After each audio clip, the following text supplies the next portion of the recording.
this video, I want to provide you with a brief overview of the institutions of the EU and give you an insight into the role which each of them does in giving political and democratic direction to this union and making our EU laws in a democratic way.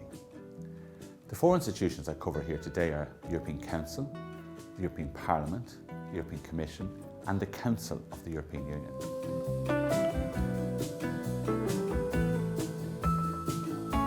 The European Council, which is not to be confused with the Council of the European Union or indeed with the Council of Europe, which is a completely separate organisation. The European Council is made up solely of the individual leaders of each of the 27 member states, so the Taoiseach from Ireland, plus the European Council President, which is Charles Michel, and the President of the European Commission, Ursula von der Leyen. The European Council is where EU member states set the direction of the EU and interact at the highest political level.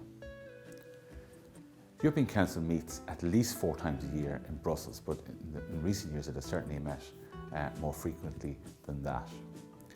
The European Council seeks to resolve issues that can't be resolved elsewhere, and it deals with the most sensitive questions confronting the European Union. Therefore, at the European Council, generally matters are decided by consensus around the entire table. So the European Council doesn't actually make laws, but it does define the general political direction and overarching priorities of the European Union. So when you see the European Union having a priority, ultimately that will come from what the leaders sitting around the table have decided.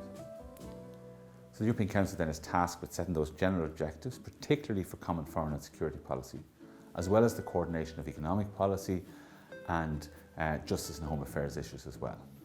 The European Council has the power to appoint the High Representative on Foreign Affairs and Security Policies, effectively the Foreign Minister for the European Union. They appoint the President of the European Central Bank. They appoint their own President, which is Charles Michel at the moment. And the European Council proposes who the President of the European Commission will be for approval by the European Parliament.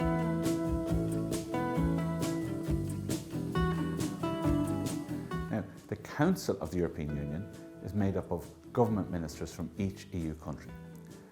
And laws in the EU are passed by the Council of the European Union together with the European Parliament. At the Council of the European Union, ministers meet to discuss, amend and adopt laws and coordinate policies. And I, as Minister for European Affairs, attend what's known as the General Affairs Council on a monthly basis. There's also an Agriculture Council, there's a Foreign Affairs Council, etc., etc. Each minister has the authority to commit the government to the actions agreed on at the meetings. So specifically, the Council of the European Union negotiates and adopts EU laws together with the Parliament, always based on proposals from the European Commission. The Council of the European Union coordinates common EU policies on transport, agriculture, economy, migration, and it develops the EU's foreign and security policy based on guidelines from the European Council, which of course is the leaders sitting around the table. The Council also concludes agreements between the EU and other countries or international organisations and adopts the EU budget.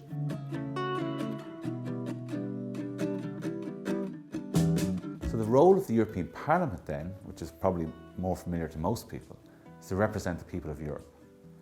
It meets in Brussels and in Strasbourg, but it also has offices in Luxembourg as well, although MEPs wouldn't have huge interaction or certainly meetings in Luxembourg. MEPs, as you will know, are directly elected by voters every 5 years. Each country has a certain number of MEPs depending on their size. So Ireland has 13, you know the constituencies, Dublin, South and Midlands North West. So the European Parliament is the EU's joint law-making body with the Council of the European Union. So laws from the EU are proposed by the European Commission, but then the Parliament has to debate, amend maybe, and vote on. The European Parliament as well, together with the Council of the European Union, also establishes the EU budget and votes on the EU's long-term budget. And every European citizen, by the way, has the right to petition the European Parliament to seek solutions to specific problems.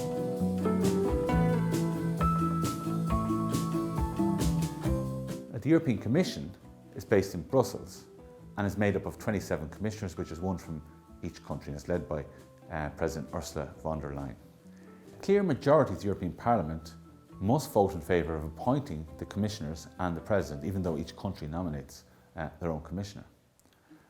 Once appointed then, each commissioner is assigned a policy area by the president, Ursula von der Leyen. So for example, Ray McGuinness is responsible for financial services, financial stability and the capital markets union. So the Commission is basically the executive arm of the EU, and it must act in the general interests of the European Union as a whole. So the Commission proposes and initiates EU legislation, doesn't pass it. That's for the Parliament and the Council of the European Union. But the Commission also monitors and enforces the proper application of EU law by Member States, making sure we're complying with our obligations. The Commission sets EU spending priorities and draws up the annual budget. It has to be approved by the Parliament and the Council though. The Commission negotiates internationally on behalf of the EU, particularly on trade agreements, trade policy and humanitarian aid.